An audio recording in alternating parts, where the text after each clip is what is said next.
बोलिए राघवेंद्र श्री कायरी की जय। ध्यान रखिएगा, है ना। संत महात्मा कहा करते हैं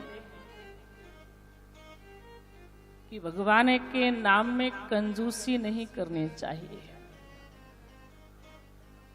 इससे तो जितना बन सके उतना तेज तेज और हमेशा लेते रहिए। राम जपो राम जपो राम जपो बावरे।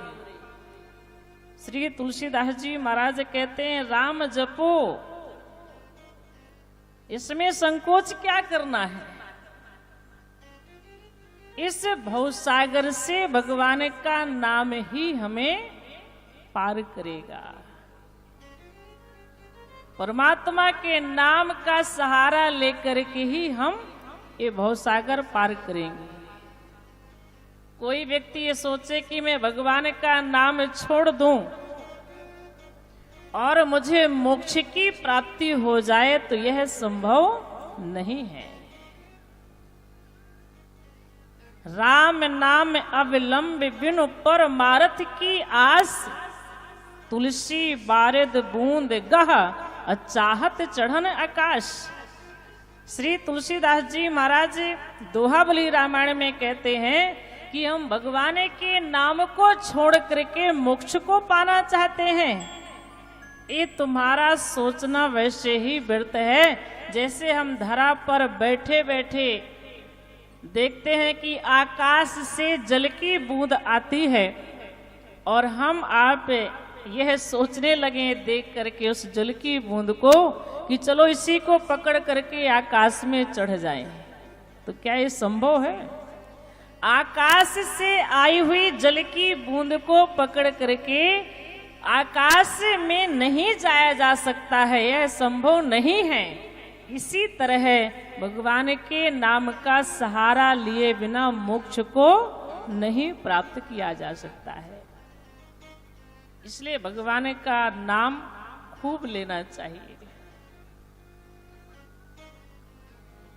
दिन रात जपें। भगवान शंकर जी दिन रात राम राम जपते हैं। तुम पुन राम राम दिन राती, सादर जपहु अनंगे अराती। महादेव जी दिन रात राम राम जपते हैं, उसी में तल्लीन रहते हैं, उसी में भाव विभोर रहते हैं। इससे हम आपको भी शिक्षा लेनी चाहिए। तो बड़े भाव से हम आप यह सुंदर कथा श्रवण करें और बीच बीच में प्रभु के नाम का संकीर्तन भी करते रहें। आज कथा का प्रथम दिवस है। श्री रामचरितमानस एक ऐसा ग्रंथ है जिसे पढ़ने से, श्रवण करने से बुद्धिजीवियों को विश्राम की प्राप्ति होती है और जो साधारण लोग हैं वो जब पढ़ते हैं तो यह राम कथा उन्हें भगवान की भक्ति में रंग देती है और कलयुग के क्लेशों को हर लेती है। गोस्वामी जी महाराज कहते हैं कि बुद्धि विश्राम सकल जन रंजनी, बुद्धि विश्राम सकल जन रंजनी, बुद्धि विश्राम सकल जन रंजनी। राम कथा कलि कलसु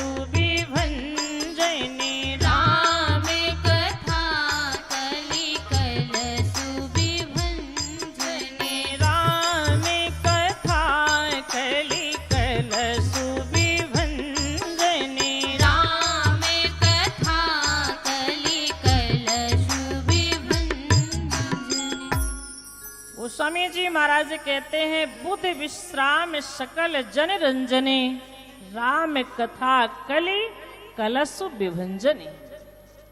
यह श्री राम कथा कलयुग के क्लेशों को हर लेती है, बुद्धिजीवियों को विश्राम देती है और साधारण लोगों को भगवान की भक्ति में रंग देती है। तो श्री रामचरितमानस का प्रारंभ गोस्वामी तुलसीदास जी महाराज इस श्लोक से करते हैं।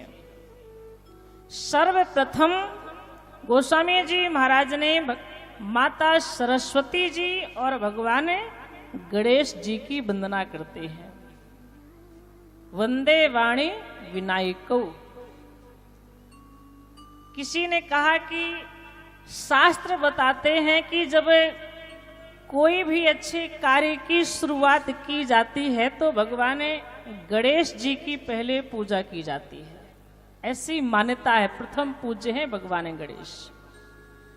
तो जब गोस्वामी जी महाराज इस ग्रंथ की रचना करते हैं तो मंगलाचरण में उन्होंने पहले माता सरस्वती जी का नाम लिया, बाद में भगवान गणेश जी का, जबकि पहले गणेश जी का लेना चाहिए था। ऐसा क्यों?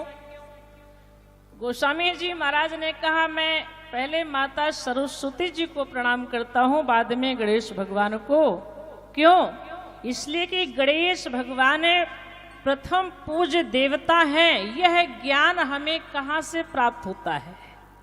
यह ज्ञान हमें कहां से मिलता है?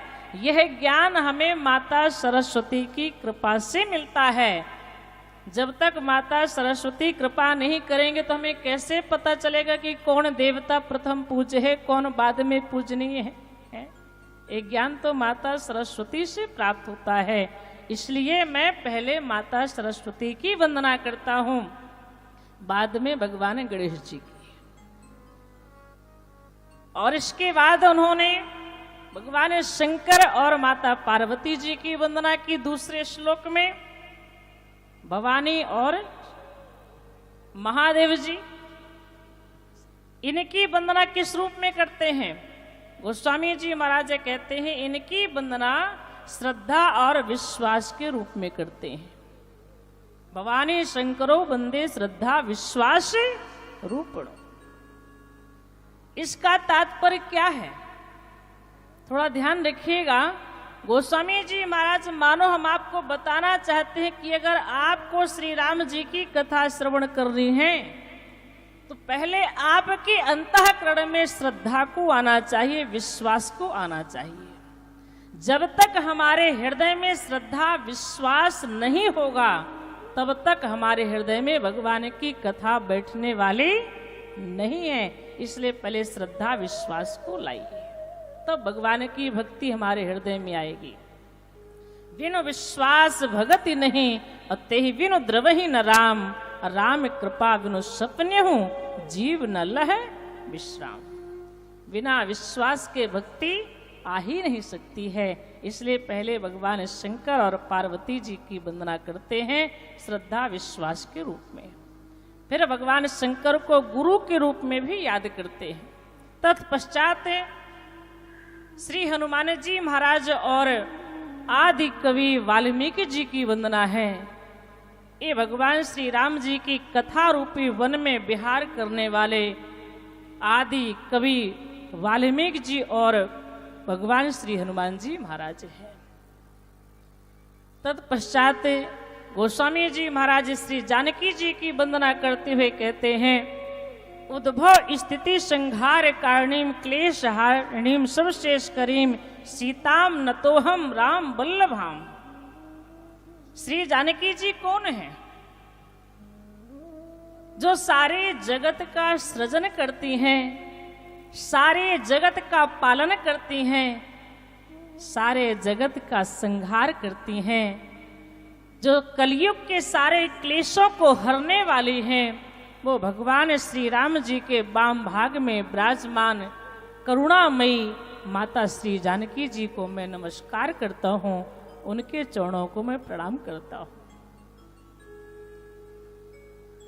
श्री राम के लिए गोस्वामी जी महाराज बड़ी सुंदर बात कहते हैं। राम जी की माया जो है बड़ी विचित्र है, उसका प्रभाव बड़ा विचित्र है।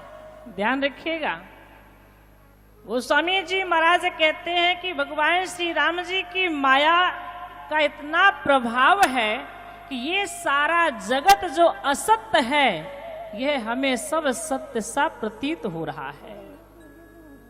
रज्जो यथा अहेर भ्रमः कैसे यह असत्य संसार सत्य सा कैसे प्रतीत हो रहा है? क्यों हो रहा है? बोले भगवान की माया का प्रभाव है। ऐसे यह सत्य लग रहा है जैसे कि अंधेरे में जब रस्सी पड़ी होती है और हम आप देखते हैं तो डर जाते हैं, कहते हैं सर्प पड़ा हुआ है, सर्प है यहाँ पर। अंधेरे में रस्सी को देख करके हमें सर्प का भ्रम हो जाता है, हम डर जाते हैं। तो इसी तरह से भगवान की माया के प्रभाव से यह संसार जो असत्य है यह हमें सत्य सा प्रतीत हो रहा है। रज्जो यथा अहेर भ्रमः, ये भगवान की माया का प्रभाव है। लेकिन जो मन क्रम वचन से, श्रद्धा से, विश्वास से भगवान की शरण में जाता है, तो भगवान के शरण में हम आप जाते हैं, उनके चरण जो हैं वो नौका की तरह हैं। उसका सहारा लेकर के, प्रभु के चरणों का सहारा लेकर के हम इस भव सागर को पार कर सकते हैं। इसमें कोई संदेह नहीं है। यत पादप्लो मेक में वही बवाम बोधे स्थिति सावताम, भगवान के चरण नौका की तरह है। और गोस्वामी जी महाराज अंत में कहते हैं, मैं इस ग्रंथ की रचना कर रहा हूं किसके लिए? उन्होंने कहा कि स्वांतः सुखाय तुलसी रघुनाथ गाथा, मैं अपने सुख के लिए इस दिव्य ग्रंथ की रचना कर रहा हूं। आप लोगों को अच्छा लगे तो आप लोग भी पढ़ लीजिए, और नहीं अच्छा लगे तो कोई बात नहीं है। अच्छा लगे तो कहीं सत्संग में राम कथा कोई सुनाए तो जाकर सुन लीजिए, और मन को ना भाए तो कोई बात नहीं है।